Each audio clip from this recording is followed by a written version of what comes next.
Hello friends, जय माँ बगला मुखी जयंद्रा सिंह।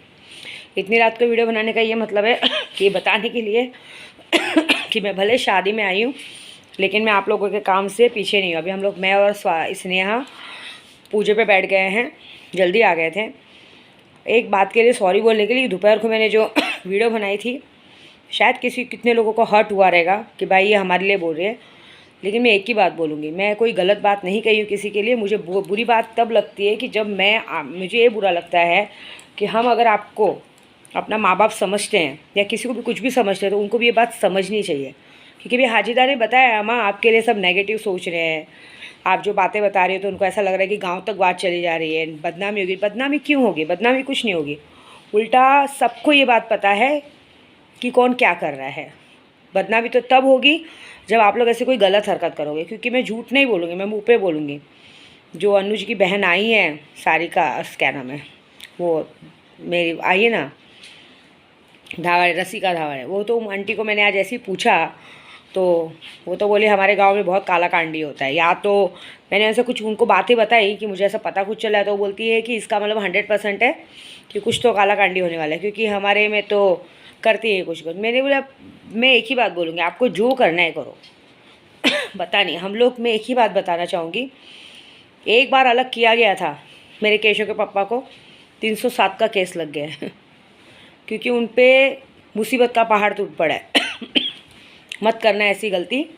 और ये बात तो शायद मेरे केशव के पापा भी समझ जाए तो बहुत अच्छी बात है कि उनके खुद के अपने या पराए खुद उनका अच्छा नहीं चाहते। जलन मतलब जेलस, ये भावना जेलस है कि ये क्यों। ऐसा नहीं, जिसके नसीब में राजा बनना लिखा है ना कुछ कर नहीं सकते। मैं ऐसा किसी के लिए भड़का नहीं रही हूँ, लेकिन ये बात पक्की है।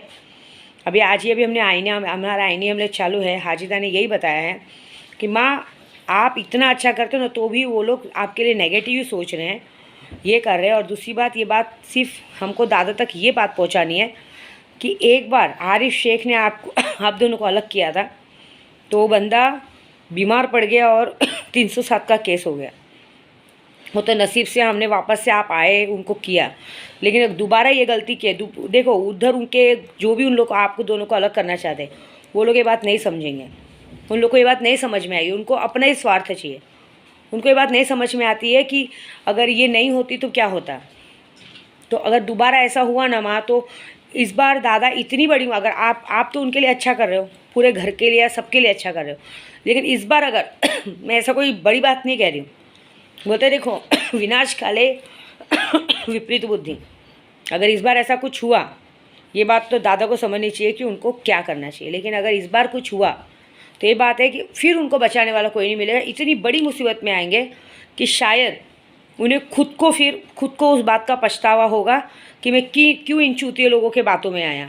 साले सबके सब चूतिए हैं, ऐसा मतलब अब वो खुद के घर को सबको गाली देंगे और गाली देते ही हैं। मैं आपको सच्ची बोलूँ मैं बहुत बार पहले बोलती थी आपको नहीं अलग होना चाहिए था घर से, नहीं करना चाहिए था, क्यों गए? तो मुझे उन्होंने एक ही बात कहा, मैं आज से रहता हूँ क्या, मैं बहुत पहले से रहता हूँ। कुछ तो बात होगी ना, कुछ तो ऐसा हुआ रहेगा ना कि मेरे को नहीं मन करता है उस साथ में रहने का। तो ये बात सोचो मुझे नहीं पता था, मैं सोचती थी ये गलत है, ऐसा नहीं करना चाहिए, लेकिन आज मैं सोचती हूँ कि सही है क्योंकि कोई लायक ही नहीं उसके कि वो उस साथ में रह सके। लेकिन ये बात भड़काने की बात नहीं है। मैं हाथ जोड़ के विनती करूँगी कि ऐसा कोई गलती मत करना। आप लोगों, कोई भी हो, XYZ जो भी हो, आप लोगों को सिर्फ आपके काम से मतलब रखना चाहिए। अगर सामने वाला अगर आपको इग्नोर करे, आप पर ध्यान न दे, तब आपको, क्योंकि देखो मैं है ना एक ढाल हूँ, एक शेषनाग बन के उनके साथ हमेशा रहती हूँ। आप छत्र छाया मत हटाओ। कुलदेवी सबकी अकेले की नहीं है, समझ रहे हो? अगर कुलदेवी आपकी है तो मेरी भी है, मेरे पेट में बच्चा है। आप लोग 2-3 सालों में एक बार जाएंगे, मैं महीने में, साल में 10 बार जाती हूँ माता जी के मंदिर, हर मंदिर जाती हूँ। तो माता जी सबकी हैं, अकेले आपकी नहीं सुनेगी। ऐसा नहीं हो कि लेने के देने पड़ जाएं। मैं एक ही बात बोलूँगी, मत किसी आदमी को ज़बरदस्ती मुसीबत में डालो, क्योंकि हर बार नई आदमी खड़ा होगा। ऐसा नहीं हो कि आपकी एक गलती आपको बुरी तरह सज़ा दे।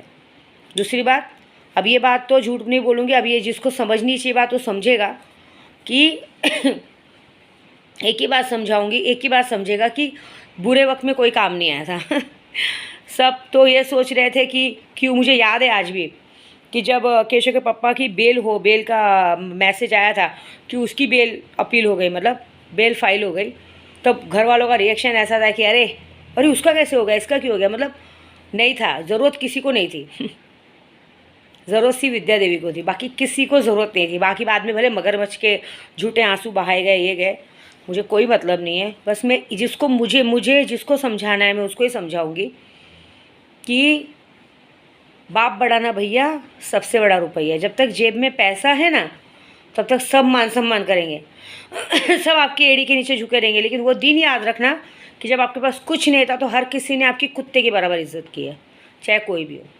प्यार तो सिर्फ विद्या देवी ने किया, मैं निस्वार्थ मन से प्यार करती हूँ, मुझे कुछ मतलब नहीं है, लेकिन मैं आगाह करूँगी, बाकी आपकी मर्जी। विनाश काले विपरीत बुद्धि, कहते हैं ना, कौवा कान लगेगा उसके पीछे भागेंगे। तो अगर कोई इंसान आपसे बहुत ज़्यादा प्यार से पेश आ रहा है, बहुत ज़्यादा प्यार से बोल रहा है, तो इतना समझ जाओ कि उसके पीछे बहुत बड़ा कारण है। विद्या देवी कड़वा बोलती है, झगड़ा करती है, सब करती है, लेकिन आपका बुरा नहीं सोचेगी। लेकिन यहाँ तो इंसान बहुत प्यार से बोलते करते हैं, वो लोग सिर्फ अपनी झूठी इज्जत बचाने के लिए जाए, प्राण जाए वो लेकिन वचन ना जाए। ऐसे हमारे घर में होता था, कोई था हमारे घर पे, मैं नाम नहीं लूँगी बाबा, उन लोग का, कहते हैं ना, पनौती लोग का नाम लेने से अपनी ज़िंदगी पनौती आती है वो लोग का यही था, प्राण जाए मतलब वचन न जाए। इज्जत के नाम पे सब कुछ बर्बाद होकर सब लोग बैठते हैं। आदमी को हमेशा वो डोर पकड़ के रखनी चाहिए जिस डोर से हमें आगे तक जाना है। मैं तो कभी देखो ज़िंदगी भर साथ नहीं छोड़ूंगी, ये तो बात पक्की है। लेकिन एक बात एक और खुले आम यूट्यूब पे धमकी देती हूँ कि अगर फिर से किसी ने गलती की, अभी तो हमारी टीम ने पूजा चालू कर दी है, देखो क्या होता है, मुझे कुछ फ़र्क नहीं पड़ता है। वो जो जिसने ये गलती की होगी, जो इस तरह से बीच आने की कोशिश कर रहा है, वो उसका क्या होने वाला है देख लेना। लेकिन अगर किसी ने गलती से भी ये गलती की, माता जी की कसम, माँ बगलामुखी की कसम, दिन दहाड़े विद्या देवी गोली मार देगी जगह पे सबको, और जगह पे ऊपर पहुंचा देगी, भूल जाएगी। फिर सबके घर में माँ बहन बेटियां हैं, अगर आप किसी औरत का अपमान करेंगे ना, तुम्हारे भी घर में माँ बहन बेटी है, पूरी गोराई में नंगा करके दौड़ाऊंगी। फिर भूले भटक के ये भी यह भूल जाना कि हमने क्या किया था, ये याद रखना। मेरे से नहीं मतलब रखना है, किसी को मत रखो, लेकिन मेरे बीच में भी मत आना, क्योंकि मैं वैसी हूँ ना कि अगर मेरे केशव के पापा तक इतनी भी सी आँच आई ना, और जिसकी वजह से आएगी ना, मैं उसको पूरी गोराई में नंगा करके भगाने से बाज नहीं आऊँगी। ये बात मैंने आरिफ शेख को भी कहा था कि अगर तूने मेरे केशव के पापा पे आँख उठा के देखा, तेरे को पूरी गोराई में नंगा करके भगाऊंगी। और आज मैंने उसका वो हाल किया। दर दर का भिखारी है वो, देखा है ना सबने, दर दर का भिखारी है, ना पैसे से ना चीज़ से कुछ नहीं, पागल करके उसने मुझे बीच में सॉरी बोला था। देखो रिकॉर्डिंग है मेरे पास आज तक, उसने मुझे सॉरी बोला, दीदी मेरा प्लीज़ नाम मत लिया करो, ये हरकत मत करना, क्योंकि मैं पूजे से भी पावरफुल हूँ, हर चीज़ से। मुझे ज़रा भी मिनट नहीं लगेगा, मैं कोई मारण क्रिया कुछ नहीं करूँगी, सीधा घर में घुस के फिनिश कर दूँगी सबको, चाहे कोई भी हो, मुझे फिर कोई फ़र्क नहीं पड़ता है। ये बात याद रखना, सीधा समझो, विद्या देवी की धमकी ही समझो। कोई भी हो, चाहे एरिया वाले हो, चाहे कोई भी हो, मुझे किसी का नाम नहीं लेना, लेकिन एक बात, अगर कोई उस बंदे तक आया या उस बंदे तक इतनी सी भी आँख उठा के देखा, तो समझ जाना उसके पीछे एक शेषनाग जैसी विद्या देवी खड़ी है, डसने के लिए पीछे नहीं हटेगी। क्योंकि भाई मेरा केशव आने वाला है, मैं अपने बच्चे के बाप के लिए हर तरह की सेफ्टी देखूंगी। अगर उसके लिए उसकी परछाई तक उसके लिए बुरा सोचेगी ना, तो मैं उसको भी नहीं देखूंगी। क्योंकि श्री कृष्ण ने भागवत गीता में कहा है कि जब अगर हमारे सामने हमारा खुद का, कहते हैं ना, खुद की परछाई भी खड़ी हो ना, तो उस पर भी भरोसा नहीं करना चाहिए, सत्य के राह पे सबको कर देना चाहिए तो मैं तो ऐसी हूँ। अगर उस बंदे पे किसी ने आँख उठा के भी देखा या ऐसी हरकत की, ये याद रखना, विद्या देवी उसको दिन दहाड़े रास्ते पे काट के फेंक डालेगी। उस दिन मैं कुछ नहीं देखूंगी, ना उम्र का लिहाज करूंगी, ना इंसान का लिहाज करूंगी, ना कुछ करूंगी, दिन दहाड़े रोड पे काट के फेंकूंगी। और जो देखना मज़ा देखा देख लेना, ये बात पक्की है। क्योंकि अब तक मैंने सब माफ़ किया, इतना गंदा चीज़ें खिलाया, वो खिलाया पिलाया, मैंने कुछ नहीं बोली, मुझे सब पहले से सब मालूम है लेकिन ये बात याद रखना कि जिस दिन विद्या देवी आँख उठाएगी ना, उस दिन कोई बचाने वाला नहीं मिलेगा। तारक भी मैं हूँ, मारक भी मैं हूँ, बचा भी मैं सकती हूँ और बिगाड़ भी मैं सकती हूँ। मुझे बचाना बिगाड़ना ज़रूर आता है, लेकिन उस वक्त फिर मैं पूजे का सहारा नहीं लूँगी। फिर विद्या देवी अपने बंगले से बाहर निकलेगी, और फिर बंगले से बाहर अगर पैर निकाल ली आप तक आने के लिए, तब तो ना कोई पुलिस, ना कोई डाक, ना कोई पुलिस, ना वकील, ना जज, कोई मेरे बीच में नहीं आएगा। ये बात याद रखना, नहीं तो अपनी मौत को दावत आप खुद देंगे। मुझे उस बात का दोष बिल्कुल बिल्कुल नहीं देना। बस दूसरा, हमारी पूजा चालू है, क्योंकि देखो मैं अकेली नहीं हूँ, ये बात याद रखना। मेरे पीछे आज मैं अन्नू जी के आई हूँ ना, मेरे पीछे अन्नू जी का और बहुत से बड़े लोगों का इतना बड़ा साथ है ना। सबका छोड़ो, मेरी अन्नू जी तो सीधा बोलती, विद्या जी कोई आए ना आए, मैं आधी रात को आपके लिए खड़ी हूँ, मैं अकेले आके सबको काटने के लिए बराबर हूँ। तो ये बात याद रखना कि अगर विद्या देवी घर के बाहर पैर निकालेगी तो कितने लोग सबके घर तक पहुँचेंगे, फिर वो समझ जाना कि बाप बड़ा ना भैया सबसे बड़ा रुपये। मतलब ये होगा कि फिर मैं जो करूँगी बहुत बड़ा करूँगी, क्योंकि उस आदमी को परेशान मत करो। हाँ, उस आदमी को टॉर्चर मत करो, ज़बरदस्ती का वो मत करो। वो अच्छा खा रहा है, पी रहा है, मस्त मतलब खाना पीना खा रहा है, सब पे ध्यान दे रहा है, उसको अपनी दुनिया में मस्त रहने दो। वो सब पे बराबर ध्यान दे रहा है, अपनी जिम्मेदारी बराबर निभा रहा है। लेकिन अगर ज़बरदस्ती अपनी फालतूगिरी के लिए ये यूज़ किया ना, तो समझ जाना ये विद्या देवी तुम्हारे आगे आके खड़ी रहेगी। फिर उस दिन दोष नहीं देने का, ये याद रखना।